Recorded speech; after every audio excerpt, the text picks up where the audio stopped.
السلام علیکم ناظرین، آج کا سچ کے ساتھ میں ہوں ندیم حسین۔ پاکستان کی سیاست اس وقت ایک بحرانی کیفیت سے گزر رہی ہے۔ ایک جانب مسائل کا انبار ہے تو دوسری طرف سیاسی عدم استحکام جو ہے اس کو مزید ہوا دے رہا ہے۔ عمران خان جو ہے وہ اپنے جلد انتخابات کے بیانیے کو لے کر جلسے پر جلسہ کر رہے ہیں، وہ سٹوڈنٹس کنونشن کر رہے ہیں، وہ یونیورسٹی جا رہے ہیں، وہ علماء مشائخ کانفرنس سے خطاب کر رہے ہیں اور اس کو اپنی تیاری قرار دے رہے ہیں۔ اس کے ساتھ ساتھ وہ اداروں کو بھی شدید ہدف تنقید جو ہے انہوں نے بنا رکھا ہے۔ عمران خان صاحب نے یہ کہا تھا کہ وہ فائنل کال جو ہے وہ سپٹمبر میں دیں گے، اور یہ سپٹمبر بھی اب گزرا جاتا ہے، لیکن ابھی تک وہ شیر آیا کھیل رہے ہیں۔ پاکستان کی سیاست جو ہے اس کی تقسیم نفرت کی بنیاد پر ہو چکی اور اس کے مظاہرے جو ہیں وہ جا بجا دیکھنے کو ملتے ہیں، لیکن کیا ہم اب سیاسی تصادم کی طرف بڑھ رہے ہیں؟ یہ ایک اہم سوال ہے، اور دیکھنا یہ ہے کہ عمران خان صاحب جو اس وقت چاروں طرف جو ہے ایک تنقید کا انہوں نے انبار لگایا ہوا ہے، اور جتنی ریڈ لائنز انہوں نے کراس کی ہیں، پاکستان کی کسی اور لیڈرشپ کو شاید اس کی اجازت نہیں ملی اور نہ انہوں نے کی ہیں۔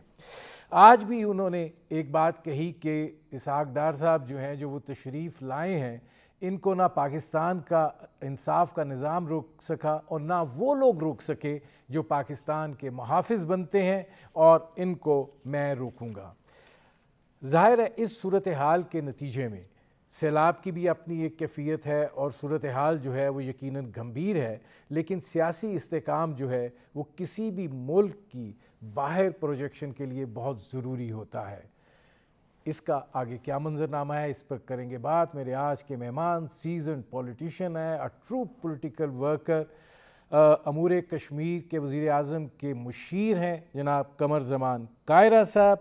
کائرہ صاحب، یہ فرمائیے گا کہ عمران خان جس انداز کی تقریریں کر رہے ہیں، وہ جس انداز کا کہہ رہے ہیں کہ میں یہ تیاری کر رہا ہوں اور اب ایک باقاعدہ منصوبہ بندی کے تحت آؤں گا، تو کیا ہم اب نفرت کی سیاست کے بعد تصادم کی سیاست کی طرف جا رہے ہیں؟ دیکھیے خان صاحب، میں تو پہلے ہی ندیم صاحب بہت عرصے سے یہ بات کہہ رہا ہوں نا کہ خان صاحب بنیادی طور پہ فاشسٹ ہیں۔ وہ جمہوریت کے قائل نہیں ہیں، بلکہ وہ اپنے مقصد کے لیے جمہوری اداروں کو استعمال کرتے ہیں، اور اس کے بعد وہ انہی اداروں کے اوپر پل پڑتے ہیں اور پھر اپنی خواہش کے مطابق چیزوں کو ڈیزائن کرانا چاہتے ہیں۔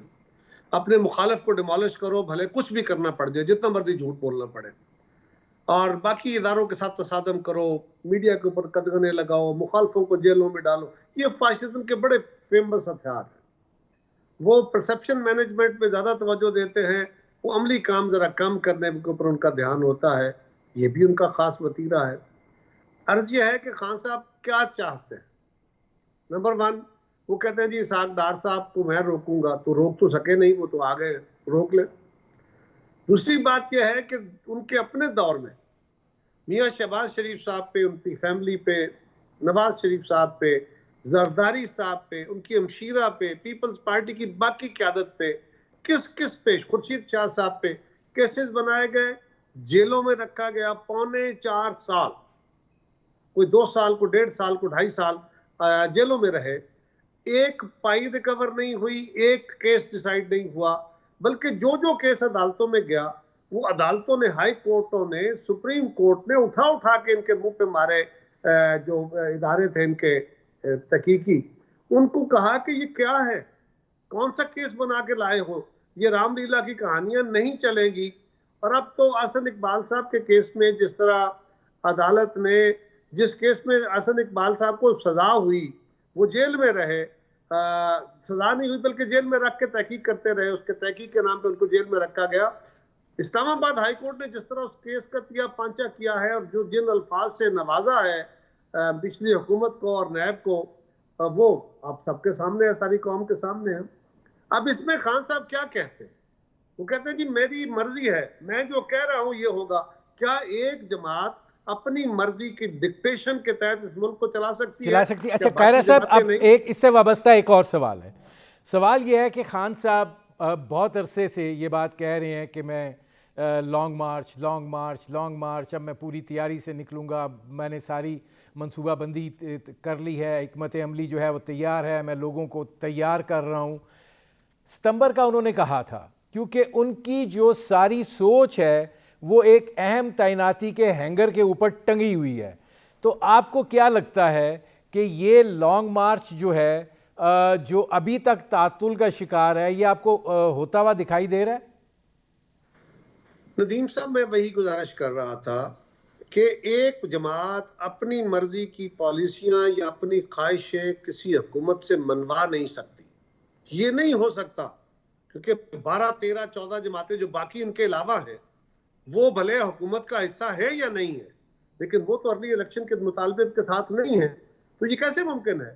آپ جہاں چاہیں جلسے کریں، آپ جہاں چاہیں جا کے جلوس نکالیں، بالکل آپ کا حق ہے، نکال لیجئے.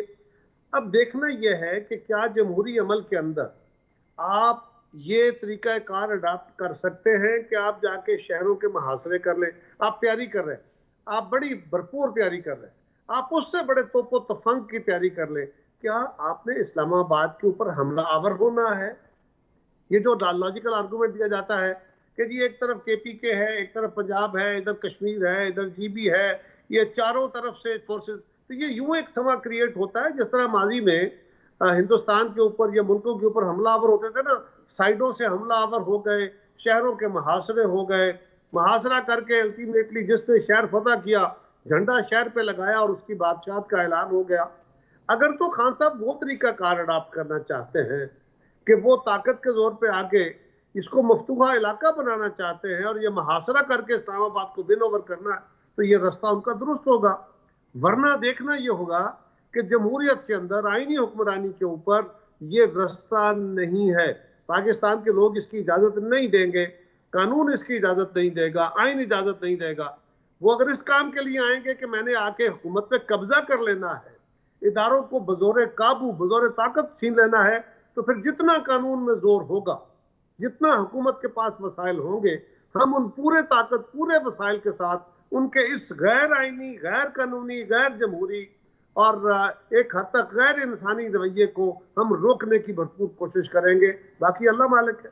اچھا کائرہ صاحب، یہ فرمائیے گا کہ وہ جیسے طوطے کے اندر جان ہوتی ہے، میں نے آپ سے پچھلے سوال میں نے کہا شاید آپ اس کا تذکرہ کریں گے، ان کی جو سارا سیاست کا محور ہے وہ ایک تعیناتی پر اٹکا ہوا ہے اور وہ اس حوالے سے کافی ہیجان انگیزی کا شکار ہیں. اور اس کے نتیجے میں ایک تو اس بات کا جواب دیجئے، دوسرا یہ کہ جتنی ریڈ لائنز عمران خان صاحب نے کراس کی ہیں اور صرف نظر کیا گیا ہے اور نظر انداز کیا گیا ہے اور کوئی ان کے اوپر مطلب کسی نوعیت کی کسی طرف سے کوئی کارروائی نہیں ہوئی ہے، اس کی کیا وجہ ہے؟ یہ پہلی گزارش تو یہ ہے کہ جس طرح کا جس چیز پہ وہ نظر رکھے بیٹھے ہیں بقول آپ کے، اگر ایسا ہے، اگر یہ آرگومنٹ درست ہے، سر وہ خود کہہ رہے ہیں کہ میں یہ ان کو نہیں کرنے دوں گا. میں نے عرض کیا کہ اگر یہ بات، میں پھر بھی اگر کے ساتھ اس آرگومنٹ کو لے کے جاتا ہوں، اگر یہ بات درست ہے کہ وہ کسی خاص شخصیت کو روکنا چاہتے ہیں یا کسی خاص جنرل کو لانا چاہتے ہیں، تو دونوں صورتوں میں عمران خان کا یہ عمل غیر جمہوری ہے، غیر قانونی ہے، غیر منطقی ہے. اس لیے کہ پاکستان کے سینئر افواج کے جو سینئر لوگ ہیں، ان 4 5 6 میں سے کسی ایک سینئر افسر کا تقرری ہونی ہے، اس کی تعیناتی ہونی ہے یا ایلیویشن ہونی ہے بطور آرمی چیف کے. خان صاحب نے تو کہہ دیا کہ موجودہ چیف کو ایکسٹینشن دے دو اور پھر اگلی جو حکومت آئے گی وہ فیصلہ کرے گی کہ اگلا چیف کون ہونا ہے. تو وہ تو قائرہ صاحب کیونکہ ان کو یقین ہے کہ اگلی حکومت ان کی ہے. میں ایک منٹ ٹھہر جائیے، مجھے اپنی بات ذرا مکمل کرنے دی. وہ یہ کہہ رہے ہیں کہ جن کو وہ نیوٹرلز کہتے ہیں، وہ کہتے ہیں ان کو نیوٹرل نہیں رہنے دینا. وہ کہتے ہیں کہ ان کو میں نے اپنی مرضی کے مطابق چلانا ہے. اگر وہ کسی کو روکنا چاہتے ہیں تو کس لاجک کے تحت، اور اگر کسی کو لانا چاہتے ہیں تو کس لاجک کے تحت. اس کا مطلب یہ ہے کہ دونوں صورتوں میں وہ اس ادارے کے اندر سیاست کو سیاسی طور پہ نیگیٹو، منفی سیاست کے طور پہ اس کو رواج دینا چاہتے ہیں، جو بہت ہو چکا پہلے، اب بس کریں. یہ لاجک قبول نہیں ہو سکتی. جب وہ وقت آئے گا تقرری آئین اور قانون کے مطابق ہو جائے گی. خان صاحب چی کریں یا می کریں، وہ جلسے کریں یا جلوس کریں، لیکن اس کا ایک آئین کے مطابق طریقہ ہے. ان لاڈلوں کی خواہشیں پوری نہیں ہو سکتی. جہاں تک آپ کے آرگومنٹ کا یہ سوال کا تعلق ہے کہ اتنی چھوٹ کسی کو نہیں دی گئی، ہاں یہ بات درست ہے، اتنی چھوٹ ماضی میں کسی کو نہیں دی گئی، لیکن سارے لوگ برداشت کا مظاہرہ کر رہے ہیں۔ خان صاحب روز گالیاں دے رہے ہیں، جی بھر کے دے رہے ہیں، ہر جگہ کھڑے ہو کے دے رہے ہیں پچھلے 4 سال سے۔ ویسے تو ان کی سیاست ہی ساری یہ ہے، لیکن اب وہ اداروں کے ساتھ، کبھی عدلیہ کو، کبھی الیکشن کمیشن کو، اور اب وہ فوج کو بھی مطلب 2 ہاتھوں لے رہے ہیں، آڑے ہاتھوں لے رہے ہیں۔ سوال یہ ہے کہ خان صاحب کو ٹالریٹ کیا جا رہا ہے، اور یہ یاد رکھیے جمہوریت کے اندر، سماجی نظام کے اندر ٹالرنس ہوتی ہے، ہونی چاہیے، برداشت کرنا چاہیے، لیکن برداشت کرتے کرتے کرتے کرتے ایک وقت آ جاتا ہے جب لاسٹ اسٹرا آن دا کیملز بیک، پھر وہ ایک آخری لمحہ ہوتا ہے، وہاں پر اگر دباؤ بڑھانے والے کو سمجھ نہ آئے تو پھر نظام خود اس کو اٹھا کے باہر پھینک دیتا ہے۔ قاہرہ صاحب مجھے ایک بریک لینا پڑ رہا ہے۔ ناظرین ہماری گفتگو جاری ہے، ایک مختصر سے کمرشل بریک کا وقت ہوا ہے، ملتے ہیں اس وقفے کے بعد۔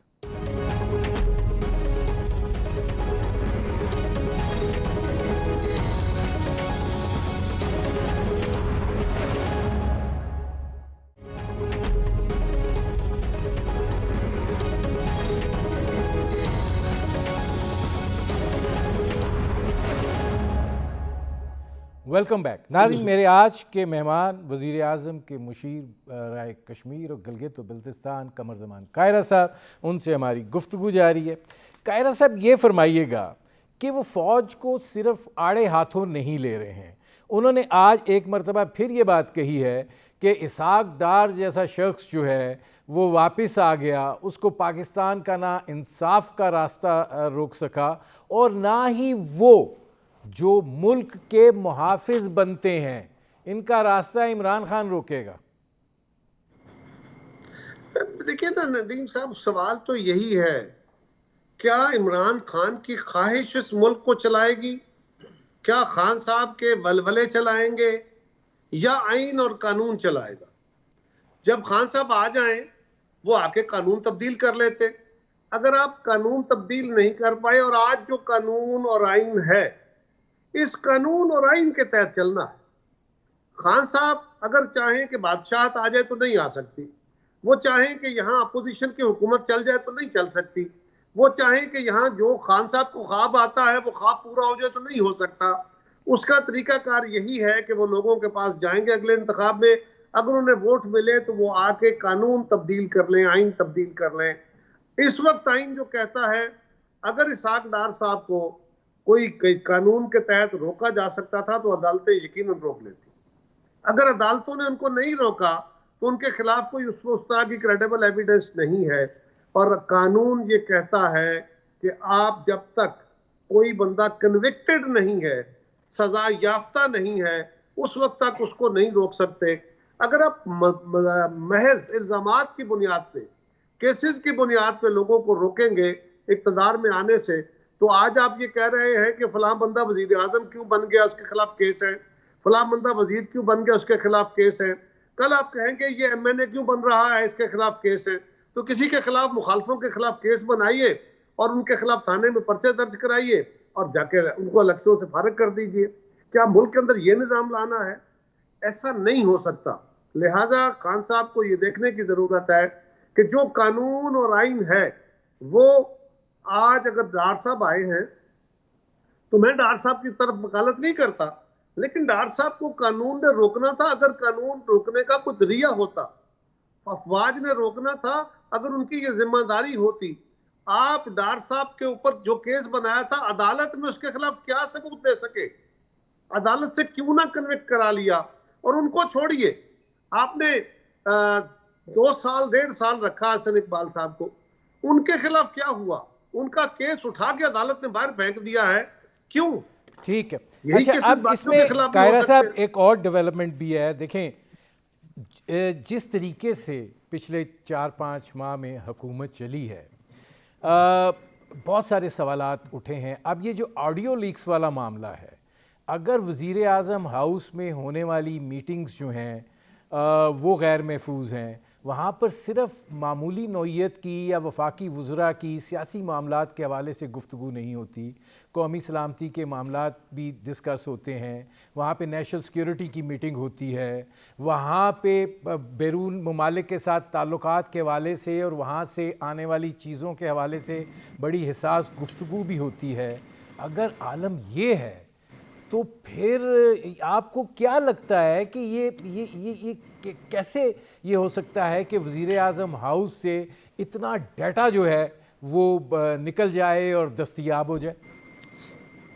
بالکل درست نشاندہی کی ہے اور درست تحفظات کا اظہار کیا ہے کہ یہ وزیر اعظم ہاؤس کے اندر پاکستان کے معاشی، معاشرتی، پاکستان کے قانونی، خارجہ امور کے ایشوز، سیکیورٹی کے ایشوز، بے شمار ایشوز ڈسکس ہوتے ہیں، اور جس سے آپ کے دوست ممالک کے ساتھ، آپ کے اداروں کے ساتھ، آپ کے پاکستان کے مخالفوں کے لیے بھی بہت سارے رستے کھل سکتے ہیں. تو بے شمار چیزیں جو اکانومی سے ریلیٹڈ ہے، سیکیورٹی سے ریلیٹڈ ہے، وہ ڈسکس ہوتی رہتی ہے. ہر چیز ایک بے شمار، ایک بہت وسیع رینج ہوتی ہے ڈسکشنز کی. اور وہاں پہ بہت ساری چیزیں یہ بھی ہوتی ہیں کہ جب آپ ڈسکشن میں کر رہے ہوتے ہیں تو کئی لوگ اس کے خلاف رائے دے رہے ہیں، اس کے اوپر اپنا اوپینین دے رہے ہیں. اگر وہ اوپینین پبلک ہو جائے تو بڑا نقصان ہو جائے. لیکن ان میٹنگز کے اندر جب بیٹھ کے ڈسکشنز ہوتی ہیں تو الٹیمیٹلی جو فیصلے ہوتے ہیں صرف وہی باہر آتے ہیں. وہ ڈسکشن وہیں دب جاتی ہے، وہیں فائلوں میں غرق ہو جاتی ہے. لیکن یہ جو صورتحال بنی ہے کہ وزیر اعظم کے ٹیلی فون اور وزیر اعظم ہاؤس کے اندر ہونے والی، ان کے دفتر میں ہونے والی وزیر اعظم اور ان کے وزراء اور وزیر اعظم اور ان کے چیف آفیسر کی جو گفتگو ہے، اگر وہ گفتگو نہ صرف ریکارڈ ہو بلکہ ریکارڈ ہو کے نکل جائے اور بک جائے، چل جائے میڈیا پہ، اور کچھ جماعتیں اس کو استعمال کریں اور یہ بھی کہیں کہ جناب یہاں تو دسیوں گھنٹوں کے یا سینکڑوں گھنٹوں کا ڈیٹا جو ہے وہ بکنے کو تیار پڑا ہے، تو اس سے بڑا خوفناک عمل کیا ہوگا. یقیناً اس کے اوپر وزیر اعظم صاحب نے ایک فیصلہ کیا ہے کہ وہ ایک انتہائی اہم کمیٹی بنا رہے ہیں. اس میں ہم سارے کابینہ میں بھی اس پہ بحث کر کے کہیں گے کہ اس کے اوپر ایک فوری طور پہ کمیٹی بننی چاہیے، اس کی ڈیٹیل انویسٹیگیشن ہونی چاہیے، اور جو لوگ بھی اس میں شامل ہیں خواہ کس بھی سطح کے ہیں ان کو نہ صرف قرار واقعی سزا بلکہ اس سے کچھ زیادہ دینا چاہیے، کیونکہ یہ پاکستان کی سالمیت کے اوپر حملہ ہے. قاہرہ صاحب یہ فرمائیے، کیا وزیر اعظم صاحب کا یہ کہہ دینا کہ یہ بڑا سنگین معاملہ ہے، کیا ان کی جانب سے یہ اندیا دے دینا، اور اس کے اوپر کمیٹی بنے گی، اس کے اوپر انویسٹیگیشن ہوگی، ان کی طرف سے یہ اندیا دے دینا کہ کمیٹی بنے گی؟ دیکھیں قاہرہ صاحب، یہ معاملہ بہت حساس نوعیت کا ہے، یہ ایک سازش بھی ہو سکتی ہے. پاکستان کے اندر نہ کسی کمیٹی کی رپورٹ کا پتہ چلتا ہے، نہ اس نوعیت کی کسی صورتحال کے حوالے سے کیا ہوا اس کا کوئی نتیجہ سامنے آتا ہے. اگر اب بھی نتیجہ سامنے نہ آیا تو اس کا مطلب ہے کہ ہم اپنی اگر انٹرنل سیکیورٹی نہیں کر سکتے، ہم اتنے غیر محفوظ ہیں، تو پھر باقی کیا رہ جاتا ہے؟ پہلی بات تو یہ ہے کہ آپ کے سوال کا دوسرا حصہ بالکل درست ہے کہ ہمیں اس کو سامنے لانا چاہیے، اور اگر نہیں کر سکتے تو پھر ہم کہاں کھڑے. دوسری گزارش یہ ہے کہ کمیٹی نہ بنائیں تو کیا کریں، اس میں آگے بڑھنے کا وے فارورڈ کیا ہے یا کیا ہو سکتا ہے یا کیا ہونا چاہیے، آپ تجویز کیجئے. اس کے لیے کمیٹی بنا کے، کمیٹی آف ایکسپرٹس ہوگی نا، سینئر سنجیدہ لوگوں کی کمیٹی ہوگی نا، جو اس معاملے کو ڈگ آؤٹ کرائے گی، اس کے اوپر ڈیٹیل دیکھے گی اور وہی الٹیمیٹلی ریکمینڈ کرے گی اور قوم فیصلہ سنے گی. اس کے لیے جو بھی قانونی سزا ہوگی، طریقہ کار ہوگا. لیکن بہرحال اس کی انویسٹیگیشن کے لیے کوئی کمیٹی تو تشکیل دی جائے گی. وزیر اعظم صاحب کو اگر پتا ہو کہ فلاں شخص ہے، ایون دین ان کو جو قانونی تقاضے ہیں وہ تو پورے کرنے پڑیں گے. لہذا اس معاملے میں تفصیل کی ضرورت ہے، اور تفصیل کے لیے کمیشن، کمیٹی یا کوئی بھی انویسٹیگیشن کے لیے ادارہ کھڑا کرنا پڑے گا. یہی ایک طریقہ کار ہے، اور ورنہ آپ فرما دیجئے کہ اس کے لیے کیا ہو سکتا ہے. قاہرہ صاحب یہ فرمائیے گا کہ آپ چونکہ ظاہر ہے پاکستان پیپلز پارٹی کی حکومت میں بھی وزیر تھے، وزیر اعظم ہاؤس جانا آنا، اجلاسوں میں شرکت، سیکیورٹی کا ایک بڑا مروجہ نظام ہے وزیر اعظم ہاؤس کا. اس کی کچھ ٹیئرز ہیں، کچھ اس کی SOPs ہیں، کچھ اس کا طریقہ کار ہے. آپ کو کیا دکھائی دیتا ہے اپنے تجربے کی بنیاد پر کہ یہ شعوری کوشش کی گئی ہے، لاپرواہی ہوئی ہے، کیا بظاہر دکھائی دیتا ہے؟ نہیں سر، یہ لاپرواہی نہیں ہے، یہ تو شعوری کوشش ہے نا. وزیر اعظم ہاؤس کے اندر ہونے والی گفتگو کو ریکارڈ کرنا یہ تو شعوری کوشش ہے، بڑا سمپل سا کلیہ، اس میں تو کوئی دوسری رائے ہے ہی نہیں، یہ سہون ہو نہیں سکتی، یہ غلطی ہے نہیں، یہ کسی نے ریکارڈ کی ہے، کس مقصد کے لیے کی ہے اس کا ڈٹرمنیشن ہونا چاہیے، اور کسی اچھے مقصد کے لیے نہیں ہے، یقیناً کسی غلط مقصد کے لیے ہے، اور اس کے علاوہ اور کیا کیا کچھ ریکارڈ ہوا ہوگا ابھی اس کے بارے میں کچھ نہیں کہا جا سکتا، یہ بڑا ہی سنجیدہ معاملہ ہے۔ آپ کو کیا لگتا ہے کہ جس طرح پاکستان میں سیاست نفرت کی بنیاد پہ تقسیم ہوئی ہے، یہ اس کا بھی ایک ریفلیکشن ہو سکتا ہے؟ دیکھیے، کوئی تو ادارہ ہے، کوئی تو ایسے لوگ ہوں گے نا جو کسی جگہ ان کے پاس یہ رسائی ہے، ان کے پاس یہ وسائل ہیں، جنہوں نے یہ سارا کچھ کیا ہے، اور وہ کون ہیں؟ وہ ملک کے اندر والے ہیں، کوئی باہر والے ہیں، کوئی سرکاری ہیں، غیر سرکاری، کیا صورتحال اس کے بارے میں ابھی کچھ کہا نہیں جا سکتا، یہ تو انویسٹیگیشن سے ہی سامنے آئے گا، لیکن یہ بات بہرحال طے ہے کہ اس میں جس طرح اس کو استعمال کیا گیا، کھیلا گیا اس کے ساتھ، بجائے اس کے کہ اس کے اوپر تشویش کا اظہار کیا جاتا ہے ایک جماعت کی طرف سے، اس کو جس طرح استعمال کیا گیا، یہ افسوسناک ہے۔ بہرحال یہ بہت سنجیدہ ایشو ہے اور اس کے اوپر کوئی سستی نہیں ہو سکتی۔ ٹھیک، بہت شکریہ قمر زمان قاہرہ صاحب۔ ناظرین، یہ تھے مشیر امور کشمیر اور گلگت و بلتستان برائے وزیر اعظم قمر زمان قاہرہ، ان کی آپ نے گفتگو سنی۔ وقت ہوا ہے ایک مختصر سے کمرشل بریک کا۔ بریک کے بعد جب واپس آئیں گے تو پھر ہم اس آڈیو لیکس کے تکنیکی پہلوؤں کے حوالے سے بات کریں گے۔ ملتے ہیں اس وقفے کے بعد۔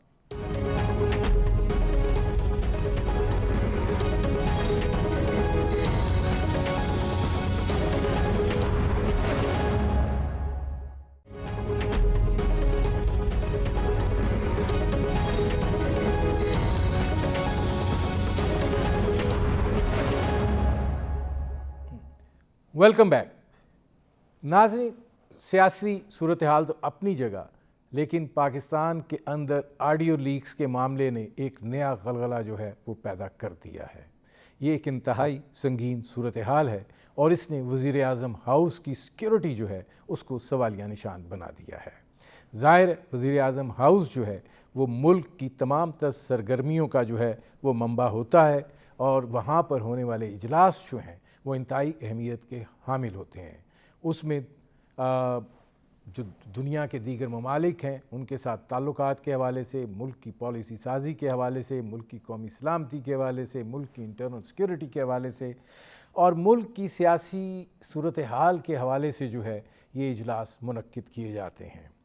اگر صورتحال یہ ہے کہ وزیر اعظم ہاؤس میں ہونے والی گفتگو جو ہے وہ ریکارڈ ہو جائے، وہ جو ہے مارکیٹ کے اندر دستیاب ہو جائے اور پھر میڈیا کے اوپر اویلیبل ہو جائے، یہ ایک معاملہ جو ہے اس نوعیت کا ہے جو پاکستان کی انٹرنل سیکیورٹی کے لیے براہ راست ایک تھریٹ بھی ہے۔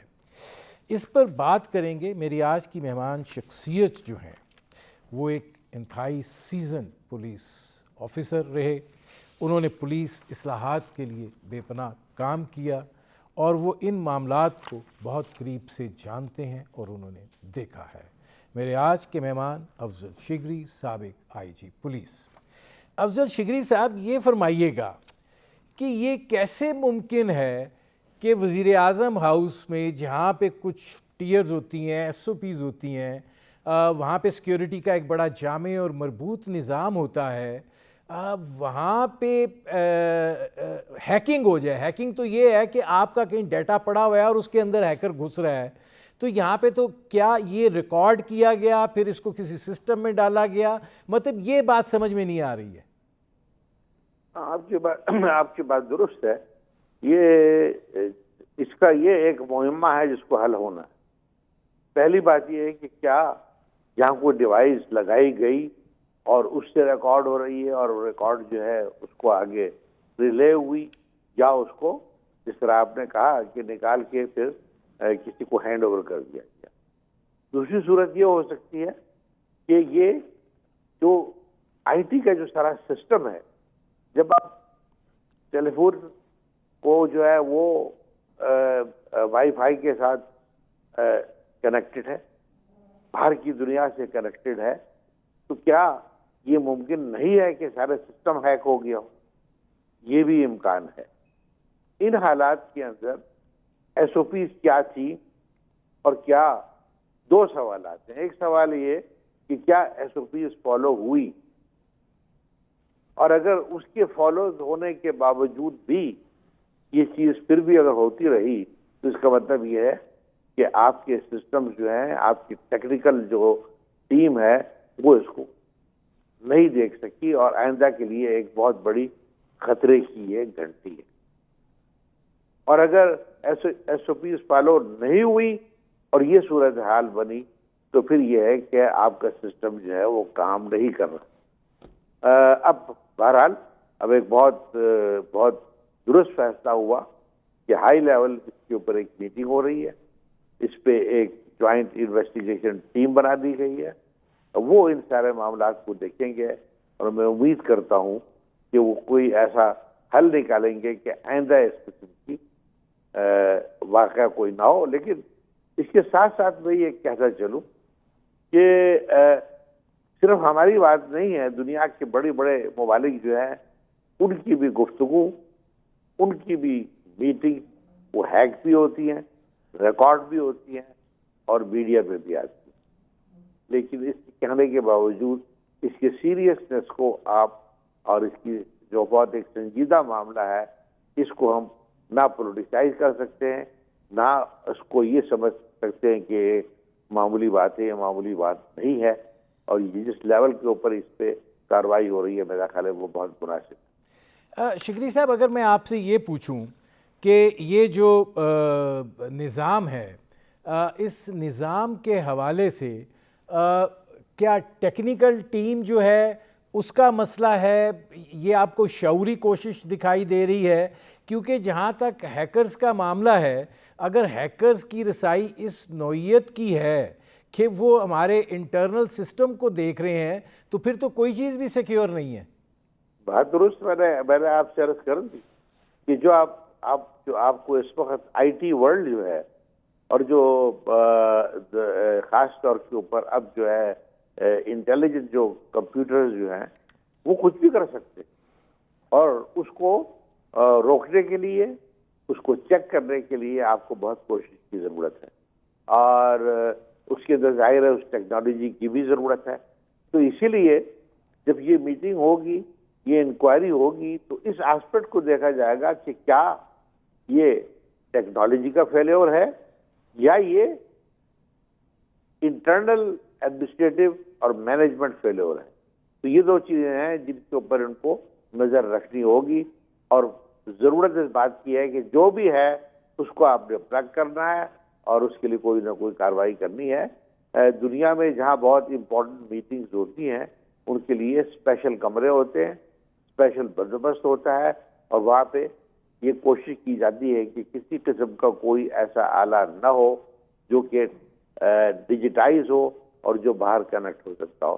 تو میرا خیال ہے ان ساری چیزوں کو دیکھنے کی ضرورت ہے، اور یہ بہت سائبر ورلڈ کی ایک بڑی کمپلیکس دنیا ہے جس کو سمجھنا میرے بس کی تو بات نہیں ہے کہ صرف ٹیکنیکل لوگوں کو کچھ کرنا پڑے گا اس پر. اس میں افضل شگری صاحب یہ فرمائیے گا کہ ظاہر ہے ماضی میں اس طرح کی کوئی صورتحال جو ہے وہ سامنے نہیں آئی ہے. جو کچھ بھی ہوا ہے وہ اسی 4-5 مہینے کے اندر یہ آڈیو لیکس والا سارا معاملہ جو ہے وہ چلنا شروع ہوا ہے. ٹیلی فون ریکارڈنگ ایک ڈیفرنٹ چیز ہے، وہ ظاہر ہے، وہ آپ بھی جانتے ہیں، ہم بھی جانتے ہیں کہ ہمارے انٹیلیجنس ایجنسیز کے پاس وہ سہولتیں موجود ہیں کہ وہ یہ کر سکتے ہیں. لیکن یہ جس طریقے سے ہیکنگ کا معاملہ ہے یا یہ کہ ڈیوائس نصب ہونے کا معاملہ ہے، جو اس وقت ایک سیاسی تقسیم ہے، اس کے عوامل بھی اس کے اوپر اثر انداز ہو سکتے ہیں. یہ آپ نے ایک نئے ایسپیکٹ کی بات کی ہے، اور اگر اس قسم کی کوئی تقسیم ہے ہمارے سسٹم کے اندر کہ کچھ لوگ حکومت وقت کے اس لیے انفارمیشن لیں کہ اس کو سیاسی طور پہ استعمال کریں، تو پھر یہ ایک بہت ہی خطرناک رجحان ہوگا. اور میرا خیال ہے جس نے اگر اس قسم کی کوئی بات ہوئی ہے تو اس کے اوپر بہت سخت کارروائی کرنی پڑے گی، اور وہ کارروائی پھر سیاسی لیول پر نہیں، وہ اسٹیٹ آف پاکستان کے لیول پہ ہوگا. کیونکہ اگر اس قسم کی بات ہے تو اس ملک کی ایگزسٹنس، اس ملک کی سیکیورٹی کو کمپرومائز کیا جا رہا ہے۔ میں سیاسی سوال نہیں کرنا چاہ رہا آپ سے، لیکن چونکہ معاملہ اس نوعیت کا ہے، خان صاحب نے کہا کہ ابھی اور آڈیو لیکس آ رہی ہیں اور اس میں مریم نواز جو ہیں وہ اپنے والد صاحب کو وہ کہہ رہی ہیں کہ یہ توشہ خانے میں جو ہے وہ ڈسکوالیفائی ہو جائیں گے۔